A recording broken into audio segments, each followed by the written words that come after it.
Bonjour, mon chéri fairies! Welcome back to Femme Petal Fairy Friday, episode 5. I can't believe I've gotten through 5 weeks of doing this. It is hard. I might have to not do this every week. Might go to every other week. Thank you for tuning in. For this week, we're going to focus on Black History Month. The month of February, which is just another month in the Black History year. Today we're going to talk about the Aziza Fairy. The Aziza Fairy is absolutely adorable, okay? The Aziza Fairy is tiny. It has a humanoid body, but it is the size of an ant. I bet some ants are kind of big though. They're the size of an ant, and they have butterfly wings. So they're colorful and tiny. Oh, and they also are described as being fuzzy like a bee's leg. Not only are they super cute, but they're not the only Aziza. There's also an Aziza God. And the Aziza Fairy is actually related to a Batwa, which is also a tiny ant-like fairy. It is different from the Aziza because it has different stories, and we're just not going to group them together because we don't have enough observational data. So the Abattoir is mentioned by Zulu storytellers, and it's mentioned as being as small as an ant, and it can walk under grass. The god Aziza is described way different than the fairy Aziza. We cannot get those mixed up. There is a fairy Aziza and a god Aziza. The Aziza God has a body type that is described missing a hand and a leg. It never describes whether or not it was a humanoid form or an animal form, but it described the hair as being plaited and thread-like. And the hair has 3 features. One is that it floats in the air like it's suspended in water. 2, it has a property where it doesn't sink in water. So whenever it tries to go into water, the hair is always on top. And sometimes the hair of the Aziza God can walk by itself.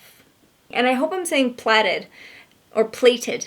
I think it's plaited. Okay. The god Aziza uses a walking stick that is thought to contain most of its power. I couldn't find any stories that told me what happens when the walking stick is used, but the god Aziza is said to travel in a cluster of lights.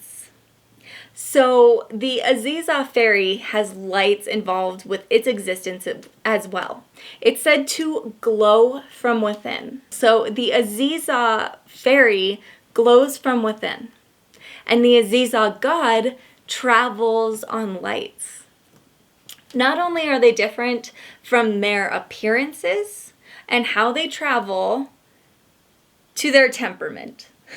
Their temperament is all completely different. So the Aziza Fairy is very helpful and kind, and it will help you if you're lost or if you're a hunter and you need to find where all the food is.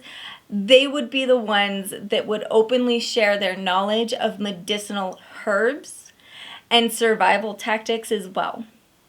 They're literally out there in the forest saving lives, and they know about fire. They understand fire safety of the forest.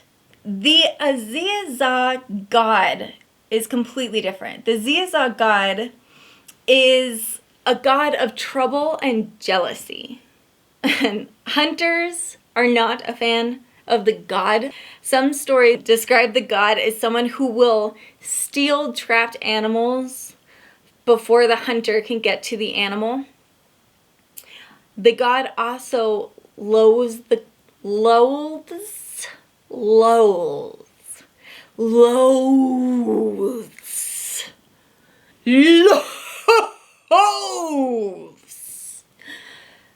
color red. If you run into an Aziza, be nice because they deserve it. If you run into an Aziza God, they're gonna rock your you better have like serious ego check when you're around the Aziza God. The habitat of the Aziza. The Aziza Fairy is commonly found in the forest. It likes to hang out around ant hills and silk cotton trees. So if you're in West Africa, around Benin, which is formerly the Dahomey region, then take a look at the silk cotton tree in the anthill because you might see an Aziza. The god Aziza has a different habitat of awe, which are bush mango trees, or oil bean trees called okpaga. The forest is actually considered the domain of the Aziza God, and considering that both the Aziza Fairy and the Aziza God hang out in the forest, that's easy to understand. The region where the story comes from is the West African folklore mythology region in Dahomey, which was an ancient region located within present-day Benin. The Kingdom of Dahomey reigned in West Africa from the 1600s to the 1900s. They had a lot of war. They went to war with France, and then they had the slave trade, which diminished their population, and it diminished a lot of the Dahomey people.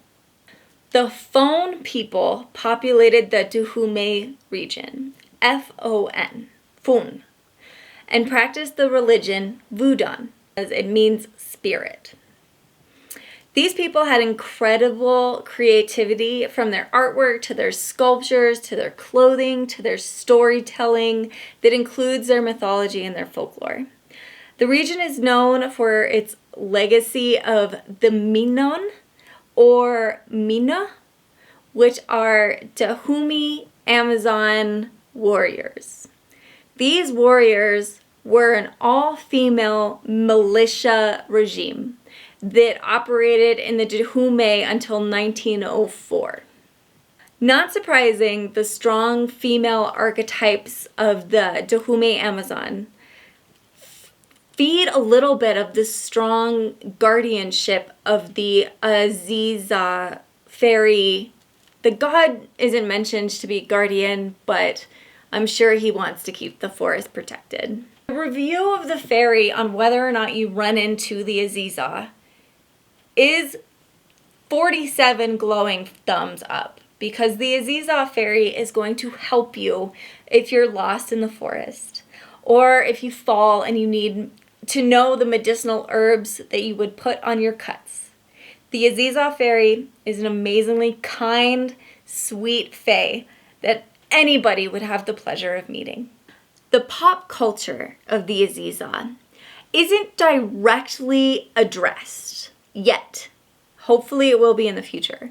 But there are traits of the fairy that relate to pop culture fairies, like the fairies we see in Hook, the animated Peter Pan, the live action Peter Pan, Thumbelina, all sorts of glowing fae. The Aziza Fairy glows from inside, which we see in the pop culture of Hook and Peter Pan. Both of them have a glowing light that they illuminate when they're flying at night. They also have glittery light trails, which is what the Aziza God is said to travel around with. So there's a pretty decent connection. Also, in The Black Panther, with the great Chadwick Boseman and the fantastic Dahomey Mijet from Black Panther, they are actually inspired by the Dahomey region's Amazon warrior women. Content corner. Because everyone works really hard at making stuff for the internet, and you deserve thank you. Thank you, Little Fairy Fae, on TikTok at Lil_Fairy, F-A-I-R-Y, _Fae, F-A-Y-E. You are brilliant and gorgeous and smart and creative, and I love watching your content. Thank you for making the world a more magical place. That's it for today. I hope you have a fantastic Black History Month. Stand up against inaction. We need to stop adding names to the list. Believe in change and fight for it. And I hope everyone stays safe out there and healthy. Thank you so much. Au revoir, mon chéri fairies. Thank you for coming to see my show, mes amis. And please subscribe, take a look at the other episodes, and we'll see you back here next Friday. Here at Femme Petal Fairy Fridays.